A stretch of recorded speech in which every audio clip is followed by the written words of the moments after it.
व्यक्ति रहना सीख जाए ना तो छोटी सी जगह में भी ठीक से रह सकता है। रहना न आए जिसे, वो महलों में भी सुखी नहीं रह सकता। लेकिन जिसे जीना आ जाता है, जिसे रहना आ जाता है, वो विपरीत से विपरीत अवस्थाओं में भी सानंद रह सकता है।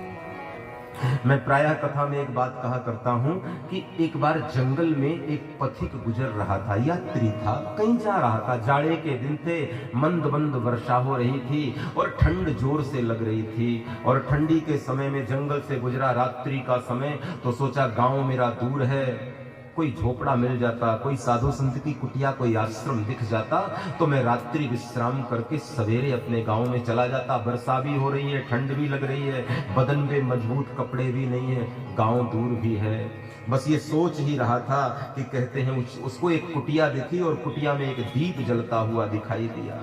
तो मन में विचार आया कि कोई संत रहते होंगे, तो दौड़ता दौड़ता गया और संत की कुटिया के द्वार में दस्तक दी। महाराज दरवाजे खोलो, बाबा जी दरवाजे खोलो। कहते जो संत कुटिया में रहते थे, छोटी सी कुटिया थी, उन्होंने कुटिया के द्वार खोले और जैसे ही द्वार खोले तो ये पथिक ने हाथ जोड़े, क्षमा करें आपकी निद्रा में विघ्न किया, यहां से गुजर रहा था, गांव मेरा दूर है, जाड़े का दिन है, थोड़ी थोड़ी वर्षा हो रही थी, तो मैंने सोचा रात्रि आपकी कुटिया में विश्राम कर लूं, सवेरे चला जाऊंगा। पर बाबा जी क्षमा करना, आपकी कुटिया में तो केवल इतनी जगह है कि एक आदमी ही सो सकता है, दो की गुंजाइश ही नहीं है।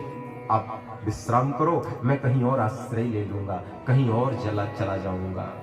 महात्मा ने मुस्कुराया, कहा क्यों भागते हो, आ गए हो तो क्यों लौटते हो? अरे मेरी कुटिया छोटी है, मैं मानता हूं, एक आदमी सो सकता है, ये भी मानता हूं, लेकिन बैठ तो दो आदमी सकते हैं ना।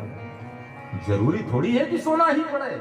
यदि सो एक आदमी सकता है तो उतनी जगह में बैठ तो दो सकते हैं, बैठ करके हरि नाम लेंगे और बैठ करके रात्रि गुजारा करेंगे।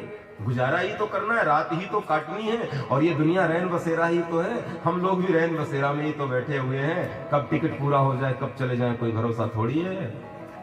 दोनों बैठकर भगवान का नाम लेने लगे। इतने में एक और आदमी गुजरा, उसे भी रात काटनी थी, कुटिया में दीप जलते देखा, कुछ भगवत नाम की चर्चा की ध्वनि सुना, तो सोचा लगता है कोई जाग रहा है, और गया तो देखा कि दो लोगों के बैठने की जगह है, तो क्षमा मांगी, महाराज क्षमा करना, विघ्न पहुंचाया मैंने, यहां से गुजर रहा था, रात गुजारनी थी, सोचा आपकी कुटिया में रुकूं, लेकिन आपकी कुटिया में तो केवल इतनी जगह है कि दो लोग बैठ सकते हैं, तीसरे की गुंजाइश नहीं। महात्मा ने कहा भैया अब आ गए हो तो आ जाओ। बोले क्यों? अरे बैठ दो सकते हैं, खड़े तो तीन हो सकते हैं ना, खड़े होकर रात काट लेंगे, रात ही तो काटनी है, आधी तो चली गई है, थोड़ी सी बची, आ जाओ।